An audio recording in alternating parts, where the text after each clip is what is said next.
Class 9th में हम लोगों ने किसी भी ट्रायंगल की साइड्स दे रखी हों तो उसका एरिया निकालना सीखा था। आज की क्लास में हम लोग ऐसे ट्रायंगल का एरिया निकालना सीखेंगे जब उसके कोऑर्डिनेट्स गिवन हों।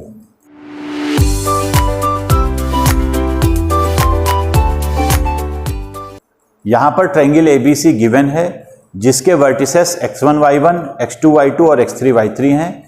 अब हमें इस ट्रायंगल का एरिया फाइंड करना है। इसके लिए हम ट्रायंगल ABC को XY प्लेन में ड्रॉ कर लेते हैं। पहले वाले वर्टेक्स का नाम x1 y1 रखा, दूसरे वाले का नाम B जिसके coordinates x2 y2, third vertex C जिसके कोऑर्डिनेट्स x3 y3 हैं। अब हमें इसके एरिया को फाइंड करने के लिए इस फिगर में थोड़ा सा कंस्ट्रक्शन करना होगा। हम क्या करेंगे, वर्टेक्स A, B और C से x एक्सिस के परपेंडिकुलर 3 लाइन ड्रॉ करेंगे। पहला जो होगा वो परपेंडिकुलर BQ होगा, दूसरा AP होगा और तीसरा परपेंडिकुलर CR हो जाएगा। इस कंस्ट्रक्शन की वजह से जो फिगर होगा वो 3 ट्रेपीजियम में डिवाइड हो जाएगा। पहला ट्रेपीजियम ABQP, दूसरा ट्रेपीजियम APRC और थर्ड ट्रेपीजियम BQRC।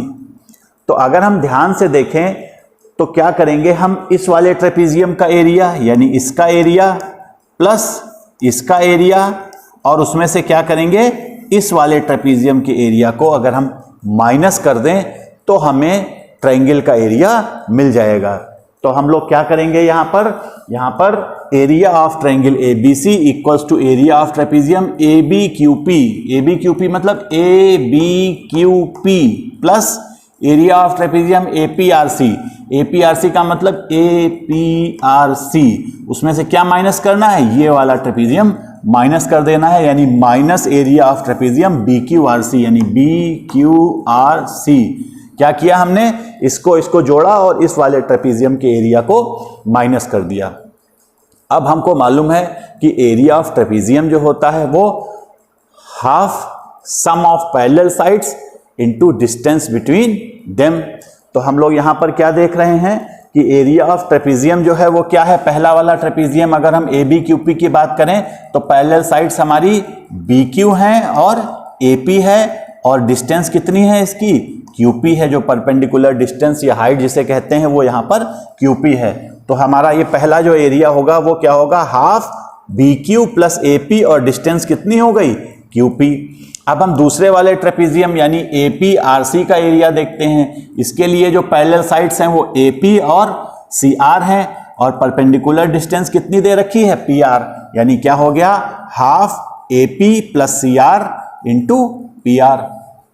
अब हम तीसरा ट्रेपीजियम BQCR को देखें तो इसकी पैरेलल साइड्स BQ और CR हैं और परपेंडिकुलर डिस्टेंस जो है वो QR है। यानी क्या हो गया, minus half BQ plus CR और परपेंडिकुलर डिस्टेंस कितनी ले ली, QR ले ली। अब हम क्या करेंगे, इसकी साइड्स को मेजर करेंगे कि इसकी एक्चुअल साइड्स की लेंथ क्या क्या है। तो अब अगर हम ध्यान से देखें तो अगर ये मेरा पहला कोऑर्डिनेट्स B है तो इसके जो कोऑर्डिनेट हैं वो x2 y2 हैं, यानी ये जो डिस्टेंस होगी ये यहां तक x2 हो जाएगी।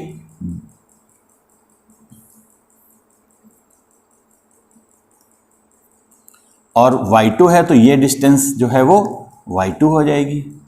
इसी प्रकार A के कोऑर्डिनेट देखिए तो ये x1 y1 है, यानी ये दूरी जो है वो x1 हो गई और यहाँ से यहाँ तक की जो डिस्टेंस थी ये y1 हो जाएगी। सिमिलरली C के कोऑर्डिनेट्स देखें तो x3 y3 यानी यहाँ से यहाँ तक की जो डिस्टेंस है ये जो है वो x3 है और ये जो डिस्टेंस है ये जो है वो y3 दे रखी है।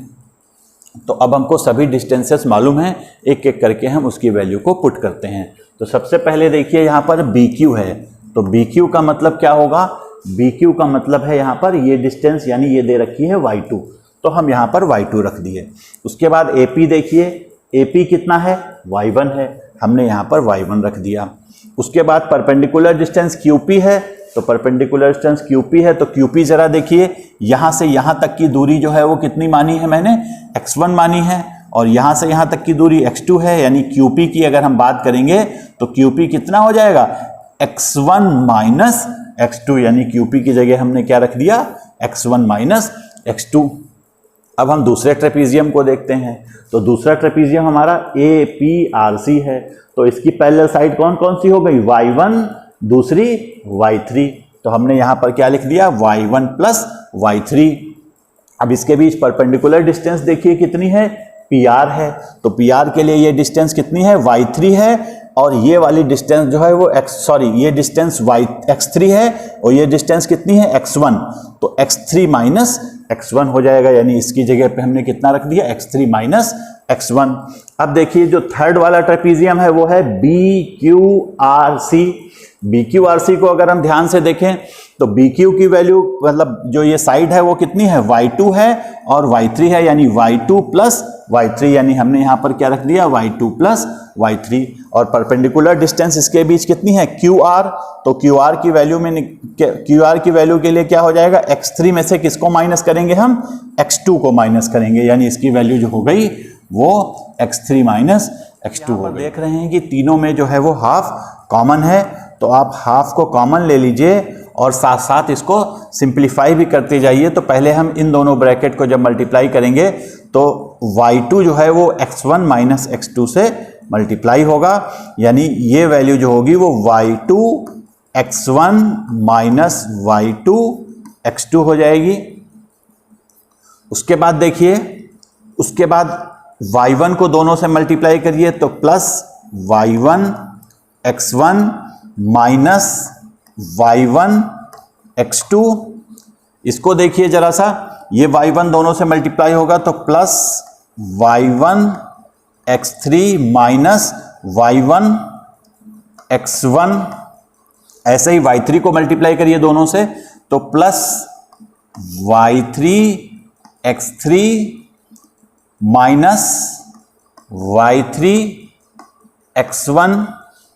इसी प्रकार हम इस वाले को देखते हैं तो यहां पर यह होगा Y2 X3 से होगा, तो चूंकि माइनस साइन लगा है तो ध्यान रखिएगा हमें साइन भी चेंज करने होंगे। तो अगर हम Y2 को X3 से मल्टीप्लाई करेंगे तो Y2 X3 आएगा, लेकिन इस माइनस की वजह से उसका साइन चेंज हो जाएगा, यानी क्या बचेगा? Minus Y2 X3। ऐसे ही इसको देखिए, Y2 को X2 से करेंगे तो माइनस का आएगा, लेकिन इसकी वजह से जो होगा वो प्लस हो जाएगा, यानी प्लस Y2 X2। अब हम Y3 को X3 से करेंगे तो प्लस का Y3 X3 आएगा, लेकिन इस माइनस की वजह से उसका साइन चेंज हो जाएगा, यानी माइनस Y3 X3। और लास्ट में क्या बचेगा? माइनस का Y3 X2 आएगा, लेकिन इसकी वजह से प्लस हो गया, यानी प्लस का Y3 X2। अब हम देख रहे हैं कि इसमें कुछ कैंसिल भी हो जाएगा। जैसे हम ध्यान से देखें तो Y1 X1 यहां पर प्लस का है और देखिए ये माइनस का Y1 X1 है, तो ये जो है दोनों कैंसिल हो जाएंगे Y1 X1। अब इसके बाद देखिए